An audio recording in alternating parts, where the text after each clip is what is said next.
الدین النصیحہ قلنا لمن یا رسول اللہ صلی اللہ علیہ وسلم قال للہ ولکتابہ ولرسولہ ولأئمۃ المسلمین وعامتہم صدق رسول النبی الکریم ونحن علی ذلک لمن الشاہدین والشاکرین الحمدللہ۔ جیسا کہ آپ حضرات کو بخوبی معلوم ہے، اور ہمارے وہ طلباء جو ہمیں لائیو بھی جوائن کرتے ہیں باہر کے ملکوں سے، اسپین اور اٹلی سے، تو ان کو بھی میں یہ مبارکباد دیتا ہوں کہ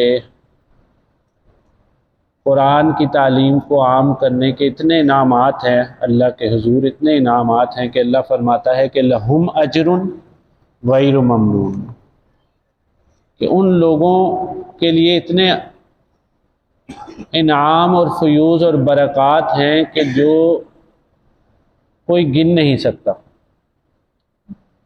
اور یہ سلسلہ وار جو الحمدللہ ہر جمعرات کو کم و بیش 4 ماہ سے شروع ہے آپ کے ادارے میں، تعلیم بالغاں، مدرسہ، education for adults, male female, بچے بڑھوں اور بوڑھوں کی تربیت، اصلاح اور قرآن کے ساتھ ان کا جو ربط ٹوٹ گیا اس کو جوڑنے کے لیے یہ سلسلہ قائم کیا۔ اس کے ضمن میں تعارف قرآن، یعنی کہ قرآن پاک فرقان حمید کا مقصد کیا ہے اور حقیقت کیا ہے اور تعریف کیا ہے قرآن کی، اس میں ہم نے کافی دروس اور آیات کے تحت یہ سمجھنے کی کوشش کی۔ آج پھر تعارف قرآن کے ضمن میں ہی میں نے آیت کریمہ پڑھی، سورۃ الحاقہ کی آیت نمبر 40۔ اور یہ کیونکہ تعلیم بالغاں کا سلسلہ ہے تو آپ اس میں سوال بھی کر سکتے ہیں، دوران درس بھی کر سکتے ہیں۔ تعلم قرآن ہے، تدرس قرآن ہے کہ آپ سوال کریں تو آپ کا علم جو ہے اس کے اندر اضافہ ہوگا، اور بڑوں کی اصلاح کا یہ ذریعہ۔ جمعے کا باز نہیں ہے کہ وہ آپ نے بس سننا ہی۔ تو انہ لقول رسول کریم، یہاں پر اللہ جل مجدہ نے رسول کائنات صلی اللہ علیہ وسلم کی زبان اطہرہ سے ہم تک یہ پیغام پہنچایا کہ بے شک یہ قرآن جو ہے، بے شک یہ قرآن جو ہے یہ رسول کریم ہے، لقول رسول کریم وما ہوا بقول شاعر، اور یہ کسی شاعر کا کلام نہیں۔ قلیلا ما تؤمنون۔ اب اس آیت کو دیکھیے کہ ایک طرف تو اللہ تعالیٰ مثل فرما رہا ہے کہ جو تجلی ہے قرآن پاک خود اللہ کا کلام ہے، اور پچھلے درس میں نے کہا تھا، جنہوں نے لائیو بھی جوائن کیا ان کو علم میں ہوگا کہ قرآن کی یہ خاصیت ہے کہ وہ بیک وقت قول اللہ بھی ہے۔ یہ دہرا لیں میرے ساتھ، یہ آپ کا سبق ہے، یہ آپ کو یاد ہونا چاہیے، یہ آپ کو یاد ہوگا تو آپ اپنے بچوں تک پہنچائیں گے۔ جب آپ کے بچوں تک یہ پیغام جائے گا تو پھر آپ کے بچے آپ کا جنازہ پڑھانے کے بولیے کیا ہوں گے؟ قابل ہو جائیں گے۔ تو یہ ذرا گونگے بہرے اندھوں والا بیان نہیں ہے، یہ اٹھ کے جاگنے والا بیان ہے۔ تو قرآن جو ہے وہ بیک وقت سیم ٹائم کیا ہے؟ اب آپ نے میرے ساتھ دہرانا، قول اللہ بھی ہے، بولیے کیا ہے؟ قول اللہ بھی ہے، یعنی اللہ کا کلام ہے۔ اس کی رفت اور عظمت میں ہم نے جانا کہ اگر یہ نازل ہو جاتا، لو انزلنا ھذا القرآن علی جبل لرأ، اگر یہ قرآن ہم نازل کر دیتے کسی پہاڑ پر تو تم دیکھتے خاشعا متصدعا من خشیۃ اللہ، وہ ٹوٹ جاتا، پھٹ جاتا، ریزہ ریزہ ہو جاتا۔ اس کے اوپر میرے 8-9 بیان چڑھ چکے ہیں، تو ابھی میرا یہ موضوع نہیں ہے۔ اور بیک وقت قرآن کیا ہے کہ قول رسول بھی ہے۔ قول رسول کیا ہے؟ یعنی کہ رسول اللہ صلی اللہ علیہ وسلم کا پیغام۔ اس کی کیا دلیل ہے کہ وما ينطق عن الهوى، نبی پاک صلی اللہ علیہ وسلم جو ہے اپنی ذات اور اپنی خواہش سے کوئی بات نہیں کرتی، وہی کلام امت تک پہنچاتے ہیں کہ ان ہوا الا وحی یوحا، کہ جو خود اللہ نے ان کو دیا. بولیے کس نے دیا؟ خود اللہ نے ان کو دیا. تو at the same time Quran is a word of Allah سبحانہ تعالیٰ and the word of prophet صلی اللہ تعالیٰ علیہ وسلم. اور تیسری خاصیت یہ ہے کہ یہ قول جبرائیل بھی ہے، کیونکہ جو وحی رسول اللہ صلی اللہ علیہ وسلم کا طریقہ ہوا، نزول کا جو وحی کا جو طریقہ فرمایا گیا قرآن کے لیے، وہ اللہ نے کبھی تو کسی کنایا سے عطا کر دیا، اور کبھی جو ہے خود رسول اللہ صلی اللہ علیہ وسلم کو خود بیان کر دیا، اور کبھی جو ہے وہ جبرائیل امین جو ہیں وہ آیات کریمہ لے کر کے آئے. تو ایک وقت میں بھی قرآن، ایک وقت میں ہی قرآن کیا ہے؟ بولیے، قول اللہ ہے، اللہ کا کلام ہے، رسول کائنات صلی اللہ علیہ وسلم کا کلام ہے، اور قول جبرائیل بھی ہے. اب اس ضمن میں آپ دیکھیے کہ انہ لقول رسول کریم، یہاں پر فرمایا کہ لقول رسول کریم، اس سے مراد کیا ہے کہ بے شک ماضی پر جب انا داخل ہو جائے تو عربی لغت کا قاعدہ ہے کہ اس کے اندر جو ہے وہ اور زیادہ شیورٹی قائم ہو جاتی ہے، اور زیادہ بات کو غور دینے کے لیے، بات کے اوپر وزن ڈالنے کے لیے. فرمایا بے شک یہ قول رسول ہے، انہ لقول رسول، اور اس رسول کا کلام ہے جو کریم ہے، جو عزت اور اکرام اور رفعت اور شان اور مرتبے اور اعلیٰ مقام میں جو ہے وہ سب سے بڑا. اللہ، یعنی کہ سب سے زیادہ عزت والے رسول اللہ صلی اللہ علیہ وسلم کا یہ کلام. اب اگلی آیت جو ہے آیت نمبر 41 سورۃ الحاقہ، وما ہوا بقول شاعر. اکثر میں کہتا رہتا ہوں اپنے واعظ میں کہ سانو کوئی دسن والا نہیں، تو یہ کوئی دس دے تو ساری اگوں سمجھ بھی ہو جائے گی. اب آپ یہاں پر دیکھیے کہ ہمارا قرآن سے کوئی تعلق ہی نہیں ہے، ہمیں پتہ ہی نہیں ہے. ہم نے یہ سمجھا ہے کہ بس بچپنے میں جو ہے وہ قرآن بچوں کو پڑھا دینا ہے، یا حفاظ اکرام کا جو ایک سلسلہ چل رہا ہے، بہترین سلسلہ ہے، لیکن حافظ قرآن جو ہے ان کو بھی ترجمہ نہیں پتہ کہ یہ سورۃ الفاتحہ میں کیا ہے. اور خود ہمارے مسلمان بھائی جو ہیں وہ آپس کے اختلاف میں اتنی دور نکل گئے ہیں کہ ان کو نماز کا ترجمہ نہیں آتا، جو کہ 90% قرآن سے منسلک، اور پھر نہ ہم نے خود پوچھنا ہے اور نہ پھر کوئی بتانے والا. تو اب دیکھیے، ایک تو قرآن کی شان بیان کی گئی آیت نمبر 40 میں کہ یہ قول رسول کریم ہے، اور آگے ہی اعتراض کا جواب خود اللہ نے دیا، وما ہوا بقول شاعر. آپ یہاں تک بات سمجھ کہ یہ کسی، بولیے، کسی شاعر کا کلام ہرگز نہیں ہے. اب یہ اعتراض کیوں ہوا؟ یہ اعتراض اس لیے ہوا کہ جب رسول اللہ صلی اللہ علیہ وسلم نے لوگوں میں جا کر بتایا کہ تم اللہ کی عبادت کرو، لوگوں میں جا کر بتایا کہ یہ لات، عزا اور منات یہ تمہارے رب نہیں ہیں.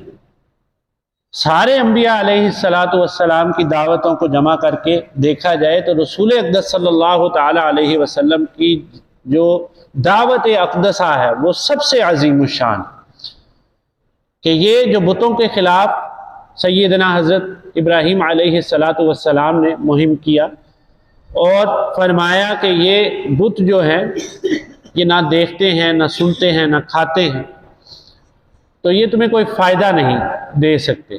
تو یہ اسی دعوت کو دوبارہ دہرایا گیا خود رسول اللہ صلی اللہ علیہ وسلم نے کہ یہ لات، عزا اور منات وہ پرانے پریویس بت تھے، اور یہ اب جو ہیں رسول کائنات صلی اللہ علیہ وسلم کی بعثت آپ کے ساتھ یہ بت تھے.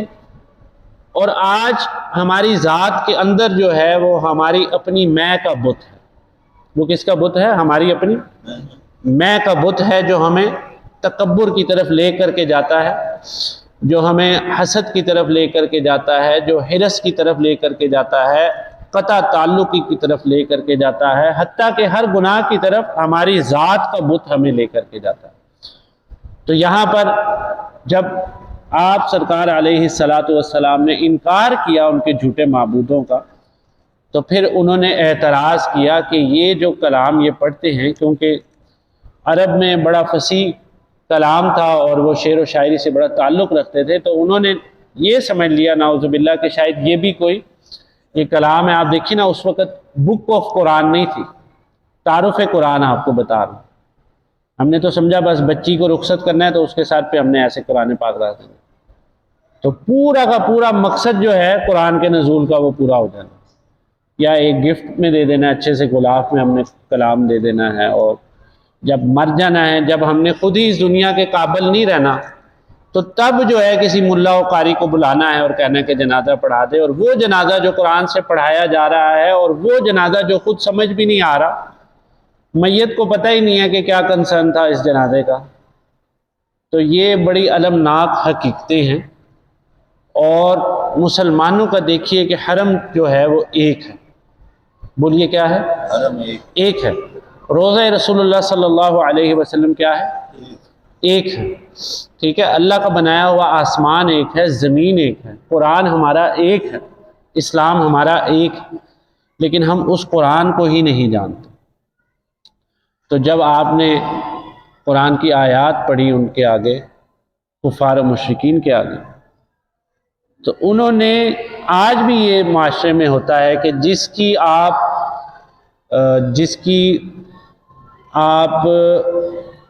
کی شان کو فالو نہ کر سکیں اور اس سے جیلسی آپ کے دل میں آ جائے، تو وہ کہتے ہیں کہ کچھ نہیں کر سکتے تو برائیاں کرنا شروع کرتے، تو وہ اس کی غیبتیں کرنا شروع کر دیتے ہیں کہ یہ ایسا ہے، یہ ایسا ہے، یہ ایسا ہے، یہ ایسا ہے، کیونکہ اس کے مقام کو نہیں پہنچ سکتے۔ تو یہ ہے کہ جڑیں کاٹنے کا سامان تو کر سکتے ہیں۔ تو یہی رسول اللہ صلی اللہ علیہ وسلم کے ساتھ کیا گیا اور کہا گیا کہ یہ تو شاعر ہے، نعوذ باللہ من ذالک۔ کیا فرمایا گیا؟ یہ اعتراض ہوا ہمارے نبی پاک صلی اللہ علیہ وسلم کہ یہ شاعر ہے۔ اور وما صاحبکم بمجنون، یہ بڑی دردناک آیات ہے، اور نہیں ہے تمہارا ساتھی، اللہ اکبر، کہ وہ مجنون نہیں ہے۔ وما صاحبکم بمجنون، مجھے یہ آیات پڑھتے ہوئے ڈر لگتا ہے، یعنی کہ وہ مجنون نہیں ہے۔ آپ یہ دیکھیں کہ ہمیں کسی نے آج تک یہ نہیں کہا کہ آپ قرآن پڑھا رہے ہیں تو آپ تو پاگل ہیں۔ سوچیے اگر ہمیں کوئی کہہ دے بھائی صاحب، تو ہمیں کتنا ناگوار گزرے گا، ہو سکتا ہے ہم واعظ نصیحت کرنا ہی چھوڑ دیں۔ اسی کو فرمایا گیا کہ وَلَا يَخَافُونَ لَوْمَةَ لَائِمٍ، اور وہ لوگ جو اللہ کی بات کرتے ہیں وہ ہرگز ڈرتے نہیں ہیں ملامت کرنے والوں کی، بولیے، ملامت سے۔ قلیلا ما تؤمنون، اب آگے دیکھیے، خود قرآن کے اندر یہ بات بیان کر دی گئی ہے کہ بے شک یہ قول رسول کریم ہے، وما ہوا بقول شاعر، اور ہرگز یہ کسی شاعر کا کلام نہیں ہے۔ اب یہ دیکھیے کہ اعتراض لگ رہا ہے رسول اللہ صلی اللہ علیہ وسلم، آپ پیغام پہنچا رہے ہیں اللہ کا لوگوں تک، اور اعتراض بولیے کس پہ لگ رہا ہے؟ رسول اللہ صلی اللہ علیہ وسلم۔ اور اس اعتراض کی نفی خود رسول اللہ صلی اللہ علیہ وسلم نہیں فرما رہے۔ اللہ اکبر، آقا کی شان پہ قربان جائے ہم۔ اللہ آ کر کہہ رہا ہے کہ وما ہوا بقول شاعر، اے کفار و مشرکین، اے منافقین، تم ہٹ جاؤ، یہ کسی شاعر کا کلام نہیں ہے۔ اور پھر اللہ سبحانہ و تعالیٰ خود ڈیفائن کر رہا ہے کہ اس کو کتنے لوگ مانیں گے، قلیلا ما تؤمنون، بہت ہی کم لوگ ایسے ہیں کہ جو کہ اس کے اوپر ایمان لے کر کے آئے۔ وَلَا بِقَوْلِ کاہن، اب جب شاعر کا تانا دے کر ان کی ہانڈی نہ گل سکی، تو انہوں نے پھر جو ہے وہ کہانت کا الزام دیا کہ یہ کاہن ہیں، جیسے وہ پرانے دور میں کچھ ستاروں کا علم رکھنے والے اور نجوم اور بعض علم رکھنے والے جو ہے وہ ان کو کہتے تھے کہ یہ کاہن ہے۔ تو یہ دوسرا جو ہے اعتراض لگا کہ کاہن کہا گیا، تو اس کی بھی نفی خود اللہ تعالیٰ نے فرمائی کہ ولا بقول کاہن، اور یہ قول کاہن نہیں ہے، یہ قول شاعر بھی نہیں ہے، یہ قول کاہن بھی نہیں ہے، اور یہ قول رسول کریم ہے صلی اللہ علیہ وسلم، یہ قول رسول کریم۔ قلیلا ما تذکرون، اور بہت کم لوگ ہیں کہ جو اس سے تزکیہ حاصل کریں گے، تذکر حاصل کریں گے، اور اس کی روشنی تک پہنچیں گے، اور جو اس کے پیغام کو جو ہے وہ سمجھ لیں گے۔ تنزیل من رب العالمین، اور بے شک کہ یہ نازل کیا گیا ہے اس رب کی طرف سے. آخری آیت پڑھ رہا ہوں آج کے درس کی. یہ نازل کیا گیا ہے اس رب کی طرف سے کہ جو تمام جہانوں کا رب ہے، رب العالمین. رسول کائنات صلی اللہ علیہ وسلم کی شان اقدس کیا ہے کہ آپ رحمت للعالمین ہیں. ہم سمجھتے ہیں کہ دونوں جہانوں کے جو ہے وہ رحمت، آپ کو دونوں جہانوں کے لیے رحمت بنا کر کے بھیجا گیا. میں ویسے اس ترجمے سے اکتفا نہیں کرتا، کیونکہ دو جہان نہیں ہیں. جہان جو ہیں وہ انکاؤنٹیبل ہیں. دو جہان کا ہے. یہ دو جہان جو ہیں یہ ترجمہ جو ہے یہ کم ترجمہ ہے. میں اس سے اسٹرانگلی ڈس ایگری کرتا ہوں. یہ کم ترجمہ ہے. دو جہان یعنی کہ یہ جہان ہو گیا اور ایک آخرت کا جہان ہو گیا. تو جو سورۃ نجم میں جہان بیان کیے گئے، فَقَانَ قَابَ قَوْسَيْنِ أَوْ أَدْنَىٰ فَأَوْحَىٰ إِلَىٰ عَبْدِهِ مَا أَوْحَىٰ مَا كَذَبَ الْفُؤَادُ مَا رَأَىٰ أَفَتُمَارُونَهُ عَلَىٰ مَا يَرَىٰ. عالم لاہوت کا جو جہاں ہے وہ کہاں گیا؟ عالم ہاہوت کا، عالم کون و مکان کا جہاں جو ہے وہ کہاں پر گیا؟ اور عالم لا مکان کا جو جہاں ہے وہ کہاں پر گیا؟ اور جہاں پر اللہ نے وقت کو بنایا ہے وہ جہاں کہاں پر گیا؟ تو رحمت للعالمین ہے. اس کا کل ترجمہ یہ ہے کہ آپ سارے جہانوں کے لیے رحمت ہے. سبحان اللہ. آپ بولیے، ذرا جاگ کر کے بیٹھے تھے. سارے بولیے، سارے جہانوں کے لیے رحمت. خان صاحب پلے پڑ رہی ہے کہ نہیں؟ رحمت بنا کر کے آپ کو بھیجا گیا سارے جہانوں کا. اللہ اکبر. اب ماں کے پیٹ کے اندر بھی تو ایک جہاں ہے. ادھر بچہ اپنی فیڈنگ نہیں کر رہا، ادھر بچہ جو ہے وہ اپنی ہر خوراک لے رہا ہے. اور پھر قبر کے اندر ایک جہاں ہے، اور نہ جانے کتنے جہان ہیں. تو یہ جہان کے اوپر میں ایک آیت پڑھتا ہوں سورہ یاسین کی، اکثر آج پھر پڑھ دیتا ہوں کہ اللہ تعالیٰ فرماتے ہیں کہ سبحان الذی خلق الازواج، پاک ہے اللہ کی ذات جس نے تمہیں جوڑے جوڑے پیدا کیا. اب غور کریے گا کہ جہان کتنے، کہ جس نے تمہیں جوڑے جوڑے پیدا کیا. سبحان الذی خلق الازواج کلھا، تم میں سے ہر چیز کے اللہ نے جوڑے بنا دیے. مما تنبت الارض، اب یہ جو زمین سے دانہ اور اناج اگتا ہے اس کے بھی جوڑے ہیں. ومن انفسہم، اور خود تمہاری اپنی سیلف کے اندر سے جوڑے ہیں، یعنی میل فیمیل وہ جوڑے ہیں. ومن انفسہم ومما لا یعلمون. اللہ اکبر. اور اللہ فرماتا ہے کہ میں نے اس چیز کا بھی جوڑا بنایا. یہ بولیے میرے ساتھ، میں نے اس چیز کا بھی جوڑا بنا دیا. لا یعلمون، جس کا تمہیں اتنا علم ہے کہ تمہیں علم ہی نہیں دیا گیا. سبحان اللہ. تو اس جو جس چیز کے جوڑے بنائے گئے اور جس کا علم ہی نہیں دیا گیا، تو اس علم نا علمی والے جہاں کا جو رحمت ہے وہ ہمارے سرکار ہیں صلی اللہ علیہ وسلم. رحمت للعالمین، تنزیل من رب العالمین. اور یہ قرآن جو ہے یہ نازل کیا گیا ہے رب العالمین کی طرف سے، کہ جو تمام جہانوں کا رب ہے. اب آخر میں پھر اختصار کے ساتھ ترجمہ کر دیتا ہوں. اس کو گھر جا کر آپ دوبارہ سے پڑھ لیا کریں، یا اس کو یہ لائیو سیشن جوائن کر لیا کریں ہمارے یوٹیوب کو.